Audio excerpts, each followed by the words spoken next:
아직도 많은 분들은 비트코인을 어렵게 생각하십니다. 야, 네가 해주는 얘기 듣고 조금 이해는 했는데, 야, 그래도 난 잘 모르겠다. 그러니까 지금 사면 된다는 거지? 이런 말씀을 하시는 구독자님들이 아직도 계시기 때문에 좀 더 쉽게, 최대한 좀 더 쉽게 비트코인을 설명해 보겠습니다.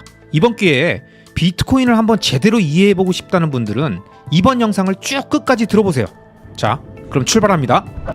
여러분, 우리는 2020년대를 살고 있습니다. 그리고 이 영상을 보시는 모든 분들은 이미 태어났을 때부터 아주 당연하게 종이로 된 돈을 사용했고, 그걸로 과자도 사 먹고 장난감도 사고 은행에 맡겨놓으면 이자도 주니까 그 이자 붙는 재미로 저축을 하기도 했죠. 그러다가 나이가 들어서 세상에 나왔더니 다른 사람들은 저축도 하지만 부동산이나 금이나 주식 이런 것들을 사놓고 가지고 있는 사람들이 있다는 걸 알게 됐죠. 그리고 그걸 투자라고 부르는 걸 보면서 저축이 아니라 투자가 답이네, 이런 생각을 하게 됩니다. 그런데 여러분, 한번 생각해 보셨습니까?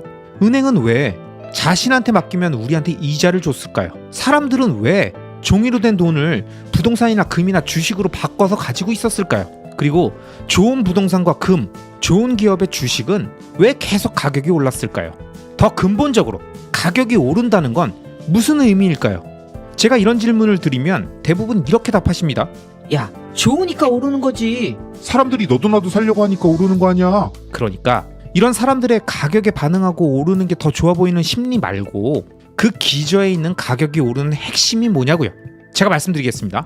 핵심은 가격이 오른 게 아닙니다. 가격이 오른 게 아니라 화폐 가치가 떨어진 겁니다. 기본적으로 부동산이나 주식이나 금의 가치가 높아진 게 아니라 그걸 살 때 필요했던 돈이 곧 가격인데 정부에서 돈을 계속 찍어내니까, 그렇게 이 세상에 풀린 돈의 양이 많아지니까 그 많아진 돈의 양에 맞춰서 가격이 재조정되면서 비싸진 거라는 거예요. 즉, 정부는 종이로 된 돈을 계속 찍어내서 국민들로부터 더 세금을 걷거나 자산을 몰수하지 않아도 아주 자연스럽게 자신들이 필요한 종이돈을 확보하고, 그 결과로 떨어진 돈의 가치만큼 원래 돈을 가지고 있던 모든 국민들이 엠빵으로 손해를 보는 구조인 거죠. 그러니까 이런 구조와 위정자들의 행태가 계속 반복된다는 걸 알고 있는 사람들은 결국 시간이 지나도 가치가 떨어지지 않을 거라고 생각하는 자산을 찾아서 그 자산을 종이돈을 주고 매수해서 오랫동안 보유하고 있는 겁니다. 왜? 자신의 부를 지켜야 하니까요.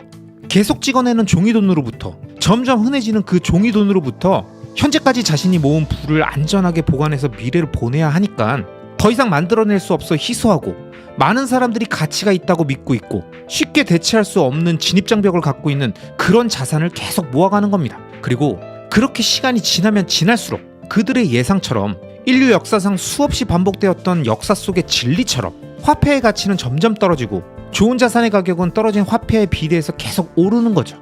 여기까지가 우리가 살고 있는 세상에서 화폐가 무슨 역할을 하고 있고, 정부는 어떻게 자신들이 원하는 돈을 만들고, 그 대가로 국민들이 감당해야 할 피해는 무엇이며 그 함정에서 빠져나가기 위해서 무엇을 해야 하는지를 아주 쉽게 순차적으로 설명해 봤습니다. 자, 그럼 우리는 좋은 자산의 가격이 오른다는 게 무슨 의미인지 이제 대충 이해는 됐을 테니까 좋은 자산만 계속 모아가면 되겠다고 생각할 텐데, 이 사람의 생각이라는 게 여기까지 눈을 뜨고 깨닫게 되면 또 다른 고민이나 걱정이 자연스럽게 든다는 거죠. 예를 들면 이런 겁니다. 아니, 근데 부동산을 내가 샀는데 정부가 인정 안 하거나 뺏어가면 어떡하지? 전쟁이 갑자기 일어나서 피난을 가야 하면 그럼 내 부동산은 무슨 의미가 있는 거야? 아니, 내가 위대한 기업을 발견해서 주식을 샀는데 알고 보니까 그 기업이 분식회계를 했고 모두를 속이는 불법적인 일을 하고 있었다면 이거 어떻게 되는 거지? 금이 지금까지는 채굴량이 일정해서 희소성을 잘 유지했는데, 최근 이슈가 되고 있는 랩 다이아몬드처럼 인간이 만들 수 있게 기술이 발전하거나 우주 탐사가 되면서 지구 주변 행성에서 금을 채굴하기 시작하면 어떻게 되는 거지? 이런저런 생각이 들기 시작하실 겁니다. 그리고 이런 의구심들을 해결하기 위해선 우린 무조건 결국 마지막엔 누군가를 믿을 수밖에 없습니다. 부동산 등기를 끝까지 인정해준다고 정부를 믿어야 하고, 그 기업은 정직하고 건전한 성장을 하고 있다고 그 기업의 CEO와 임원진을 믿어야 하고, 금은 더 이상 채굴량이 늘지 않을 거라고 과학기술의 한계를 믿어야 되고, 사람들의 금에 대한 수요와 믿음은 영원할 거라며 인간의 마음을 믿어야 하는 거죠. 그런데 이 위에 나열한 것들을 완벽히 믿을 수 있다면 애초부터 돈을 무한정 찍어내는 화폐 가치의 하락은 일어나지 않았을 겁니다. 각국 정부는 그런 일이 없을 거라고 하고, 국민들의 연금은 문제가 없을 거라고, 전쟁은 일어나지 않을 거라고 하고, 기업은 윤리 경영을 하고 있다고 매번 말하지만 어떤 나라는 이런 룰을 마음대로 바꾸고 세금 제도를 마음대로 개편하고 국민들의 계좌를 동결시키기도 하고 어떤 기업은 자기 마음대로 알짜 사업부를 분할해서 상장하고 주식 발행량을 마음대로 늘리고 분식회계를 하면서 돈을 빼돌리고 인도 같은 나라에서는 가짜금이 판을 치고 지금도 끝없이 우주에서는 금이 매장된 행성을 찾고 있는데 이 모든 것들은 지금과 동일할 거라는 그 무언가를 향한 맹목적인 믿음을 가져야 한다는 게 너무나도 찝찝하고 불안하고 신뢰할 수 없는 사람들은 이렇게 누군가를 믿지 않아도 되고 누군가에 의해서 조작되거나 변형될 수 없는 그런 가치 있는 무언가가 있었으면 좋겠다는 생각을 아주 자연스럽게 하게 되었다는 거죠. 그러니까 아주 오래전부터 이에 대한 연구들이 각 분야에서 일어나고 있다가 때마침 2008년 금융위기가 오면서 각국 정부가 그동안 돈 풀기와는 비교가 되지 않을 정도로 많은 금액을 끝없이 진행하며 화폐 가치가 떨어지는 걸 보며 사토시 나카모토라는 개인인지 단체인지 알 수 없는 누군가가 현존하는 최고의 암호화 기술과 그 누구도 신뢰하지 않고도 신뢰를 가질 수 있도록 중앙화된 누군가에 의해서 운영되는 방식이 아닌 전 세계 수많은 참여자 모두에게 권한이 분산된 방식으로 관리되고 운영되는 블록체인 기술을 적용한 다음 마지막으로 누군가의 압력이나 독점자, 절대자의 등장으로 언제든 마음대로 법칙을 바꿀 수 없도록 개발 초기부터 컴퓨터 코드대로 움직이고 실행되는 시스템을 만들어서 이 시스템을 통해 기존 종이화폐가 아닌 디지털화된 화폐 시스템을 만든 게 바로 비트코인입니다. 즉 비트코인은 기본적으로 이 세상에 존재하는 그 누구도 믿지 않으면서 인간의 이기심과 경쟁심 그리고 좋은 걸 갖고 싶은 소유욕과 자신의 부를 안전하게 미래로 보내고 싶은 인류 역사의 태초부터 존재한 욕망을 불변하는 코드로 만들어 시스템으로 구축한 겁니다.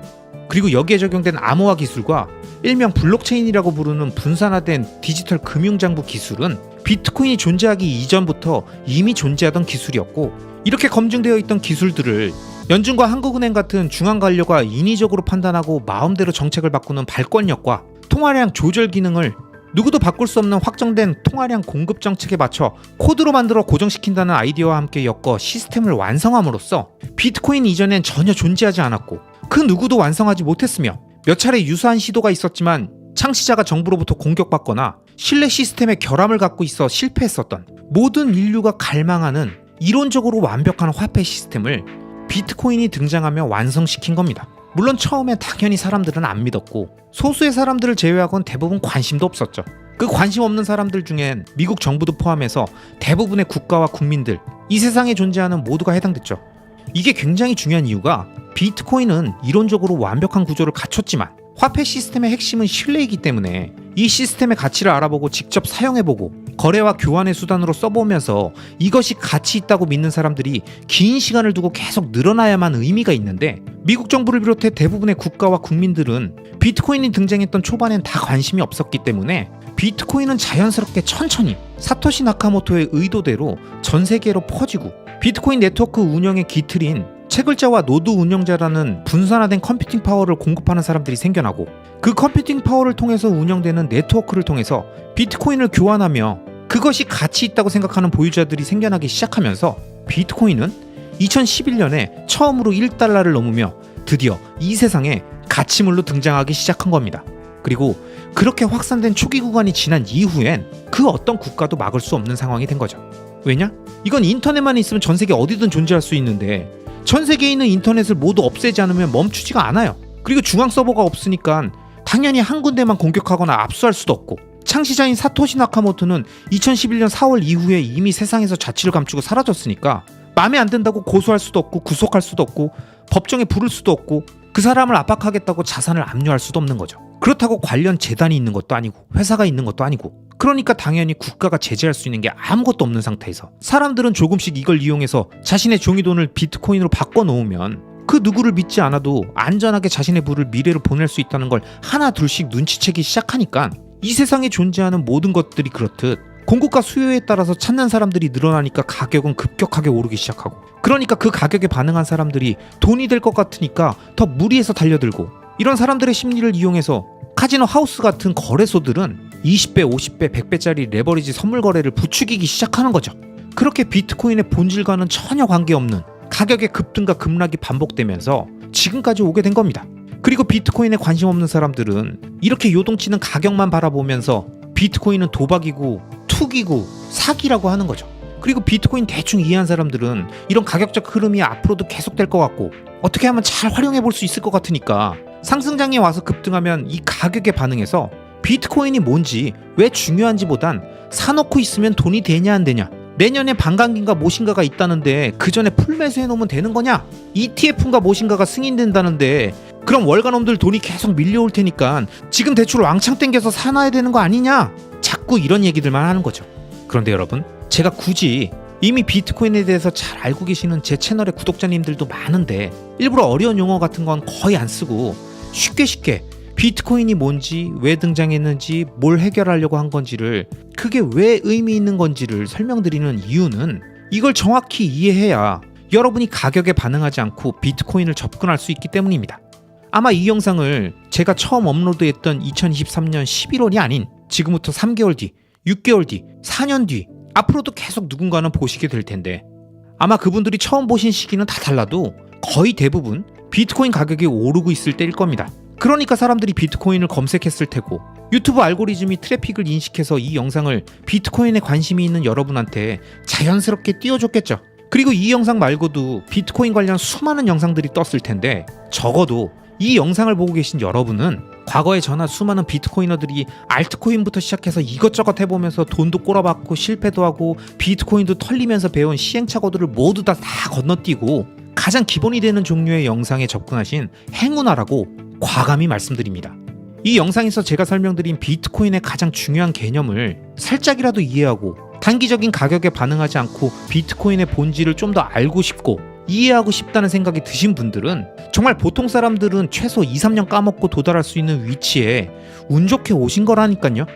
그 행운을 잘 이용해서 제 채널에 있는 비트코인 관련 영상들은 물론이고 더 깊고 심오하고 본질적인 비트코인 관련 영상들을 설명해주는 수많은 비트코인 온리 채널들이 유튜브에도 존재하고 있습니다. 그 채널들의 영상들도 한번 보시면서 비트코인이 정확하게 뭐고 왜 중요하고 앞으로 나는 어떻게 비트코인을 다루고 활용하면서 내 인생을 설계해 나갈 것인가를 꼭꼭 정립해 보시기 바랍니다. 그리고 마지막으로 높아심에서 다시 한번 말씀드립니다. 첫째, 비트코인은 비트코인만 비트코인입니다. 다른 수많은 알트코인은 비트코인이 아닙니다. 자기도 비트코인이 될 수 있다고 우기는 건 그냥 우기는 거예요. 무시하시면 됩니다. 둘째, 비트코인은 지금껏 등장한 적이 없었기 때문에 성공했고 이 세상에 뿌리내린 화폐 혁명이지 비트코인을 따라하겠다고 말하는 다른 알트코인이 아무리 흉내를 내고 사탕발림으로 꼬신들 똑같은 일은 반복될 수가 없습니다. 왜냐? 이 세상 모든 사람들이 다 눈치챘거든요, 이젠. 셋째, 비트코인은 변동성이 크기 때문에 절대 트레이딩으로 접근하지 마시고 무조건 적립식으로 모아가셔야 합니다. 그렇지 않고 사팔사팔하거나 한 방을 노리고 타이밍 매매를 하는 모든 사람들은 먼 미래에 과거의 자신의 행동을 엄청나게 후회하게 되어 있습니다. 넷째, 비트코인은 그 누구도 신뢰하지 않아도 신뢰를 가질 수 있는 유일한 시스템이기 때문에 가치가 있는 것이고요. 그게 부동산, 주식, 금과 다른 가장 중요한 특징입니다. 그렇기 때문에 비트코인은 꼭 스스로 보관해야지 거래소나 이자를 주겠다는 업체들한테 맡기는 순간 여러분의 비트코인은 여러분의 것이 아닙니다. 그 순간 다른 사람한테 뺏기는 거라는 걸 꼭 기억하세요. 이와 관련된 영상은 제가 위에 카드로 띄워놓겠습니다. 마지막 5번째, 비트코인 ETF가 나왔다고 그 상품을 사는 건 블랙록이 만들었던 피델리티가 만들었던 뭐든 다 파생상품 종이 쪼가리지 비트코인이 아닙니다. 이건 역시 내 비트코인을 다른 사람이 갖고 있고 나한텐 가격만 표시해주는 거기 때문에 내가 언제 어디든 비트코인을 옮길 수도 없고 자신의 주식 계좌가 동결되는 순간 뺄 수도 없으며 그렇기 때문에 비트코인이 갖고 있는 장점이 아무것도 없이 그냥 비트코인 가격과 연동된 파생상품일 뿐이라는 걸 꼭 기억하셔야 합니다. 여러분, 비트코인의 가격은 환율입니다. 비트코인의 가격이 요동치는 건 주식이나 부동산처럼 상품의 가격이 변하는 게 아니라 비트코인과 원화 또는 비트코인과 달러와 같이 두 통화의 교환비가 바뀌는 것입니다. 이게 또 뭔 소리야? 이런 생각이 드시죠? 그 반응이 어찌 보면 아주 자연스러운 겁니다. 대부분의 비트코인을 잘 모르는 사람들은 보통 이런 얘기를 많이 합니다. 비트코인이 화폐라고? 이렇게 가격이 요동치는 놈이 무슨 화폐야? 잡주나 민코인도 아니고 이게 뭐야? 이런 걸 화폐라고 떠들고 있냐? 이런 얘기하면 맨날 나중엔 안정될 거라 그러지? 그래서 그게 언젠데? 그럼 난 그때쯤 사용할게. 이런 분들처럼 비트코인의 가치를 정확히 알지 못하는 분들, 그냥 이상한 도박 같은 상품에 빠져서 한탕 노리려는 사람들이나 달려드는 그런 아무런 가치가 없는 거라고 생각하시는 분들이 봤을 땐 비트코인의 높은 변동성은 화폐로서의 자격은 당연히 없는 거고 투자 대상으로도 형편없다고 생각하실지 모릅니다.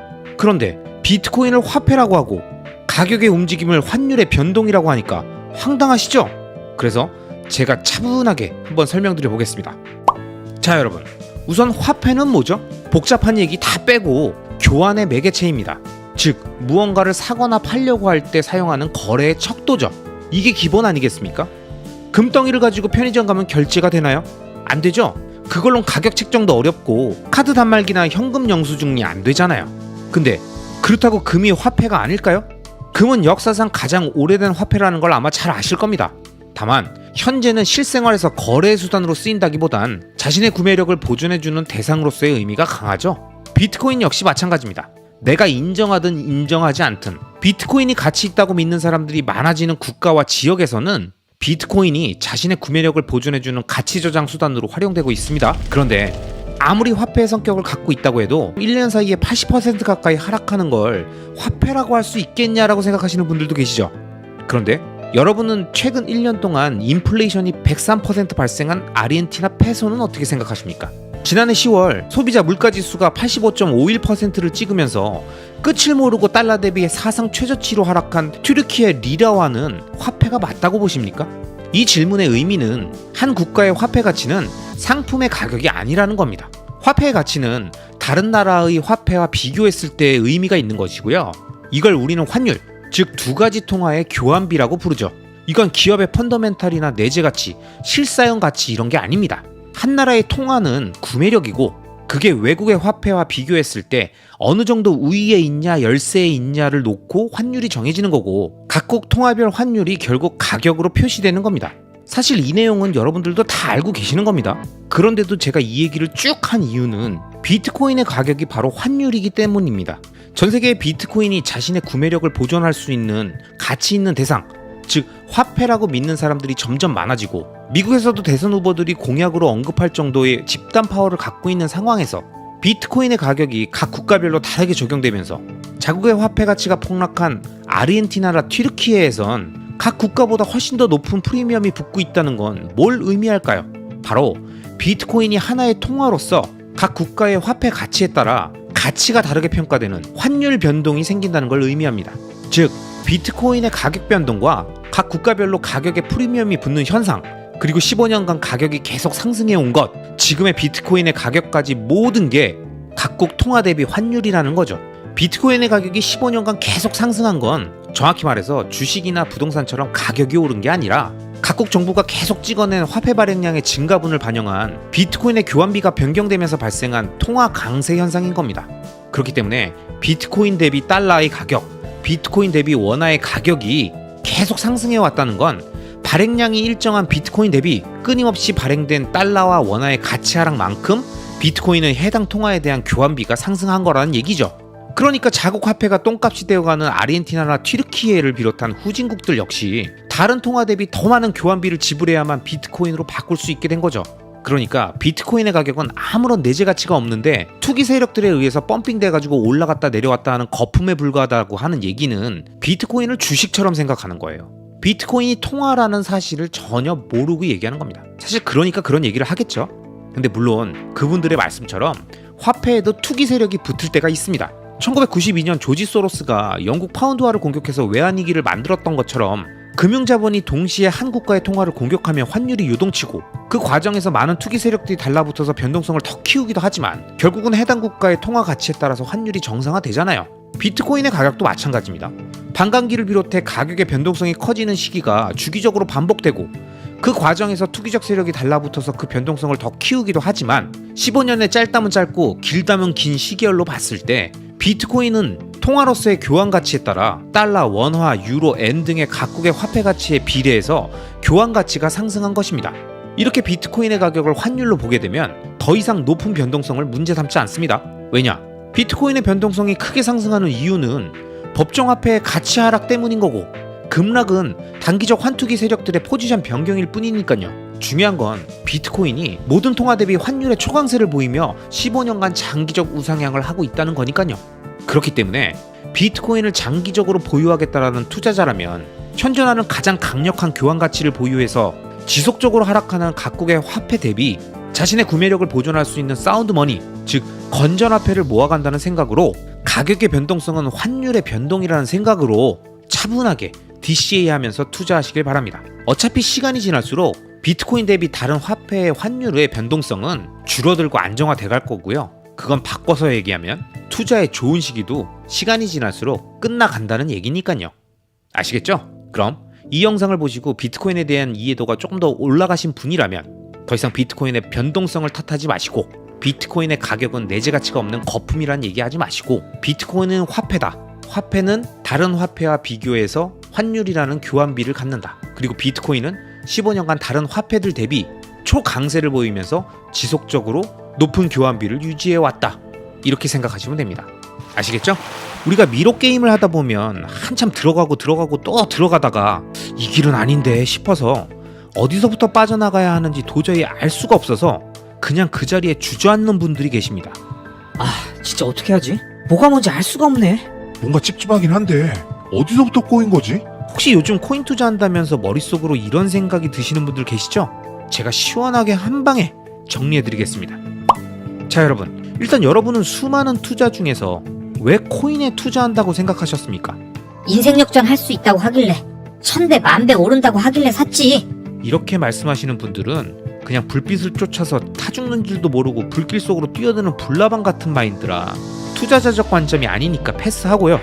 일반적으로 고수익이 예상된다는 거 빼고 보통 코인에 투자하는 분들의 논리는 인간이 마음대로 돈을 찍어내서 화폐 가치가 떨어지고 급격한 인플레이션이 지속적으로 발생하니까 아무도 조작할 수 없고 속일 수 없는 시스템을 국가라고 하는 믿지 못할 중앙이 아니라 코드대로 움직이는 시스템으로 만들어야 되겠다.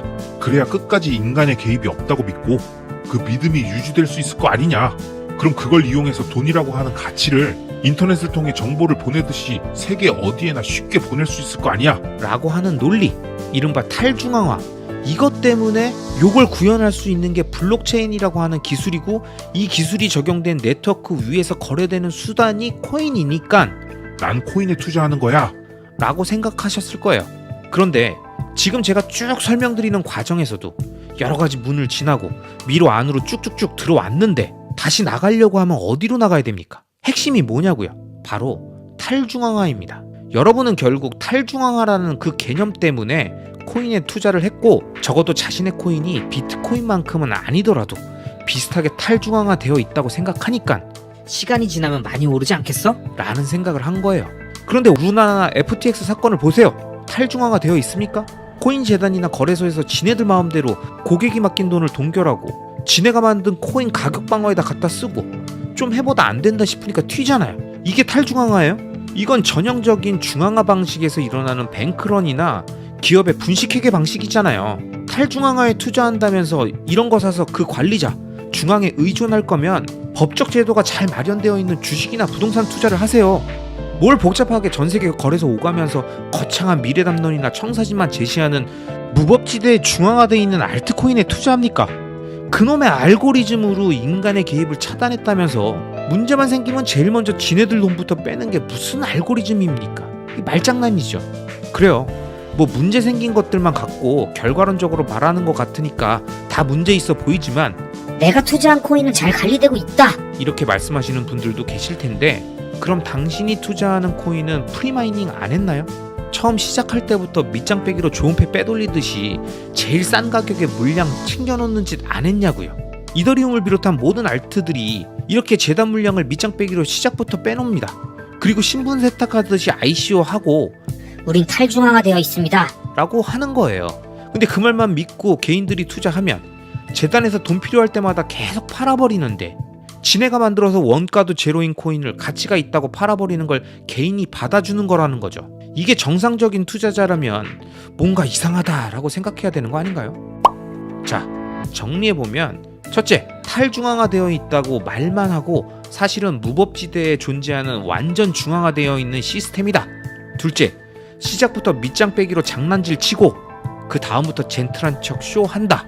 그래서 우리는 탈중앙화되어 있다는 믿음과 그 믿음의 후발주자로 위대한 리더가 이끄는 알트코인에 투자하게 된다. 그러다 보니 설령 그들이 밑장 빼기 했다는 걸 알게 돼도 열심히 개발하고 재단 운영하려면 돈이 필요하니까 뭐 당연히 그럴 수도 있지 뭐. 라면서 대수롭지 않게 생각한다 이겁니다. 그런데 제가 말씀드리는 게 그거예요. 그럴 거면 왜 코인에 투자하냐고. 미래 금융산업에 투자하고 싶으세요? 그럼 블록이나 페이팔 같은 핀테크 기업 주식 사세요. 코인 산업이 커지면 결국 하우스가 돈 벌 거라고 본다고요? 그럼 코인베이스 주식이나 채굴업체 주식 사세요. 어차피 창시자라는 주인이 있고 그가 운영하는 재단이 있고 그놈들이 밑장 빼기도 해놨고 그래서 탈중앙화도 아닌데 문제가 생겨도 법적으로 처벌도 못하고 보상도 못 받는 그런 곳에 왜 자신의 피 같은 돈을 투자합니까? 그래도 모든 알트가 다 그런 건 아닐 수도 있잖아. 네가 모든 알트를 다 알아? 앞으로 그런 제대로 된 코인이 나오거나 기존 코인들이 각성하고 개선할 수도 있잖아. 이렇게 얘기하면서 끝까지 알트코인의 미래를 좋게 보려고 하는 분들이 계실 텐데 전 그분들께 말씀드리고 싶습니다. 당신은 수만 가지의 알트코인 중에 그런 걸 고를 능력이 됩니까? 하루에도 계속 망하는 스타트업들이 널렸는데 그 중에서 미래의 구글과 아마존이 될 기업을 찾을 수 있는 예리한 벤처 캐피탈리스트의 눈을 갖고 있냐고요. 그런 능력이 있으면 알트코인에 투자하세요. 그리고 그 창시자, 개발자 믿고 한번 끝까지 가보세요. 근데 솔직히 그런 능력이 없다면 알트코인에 투자하지 마세요.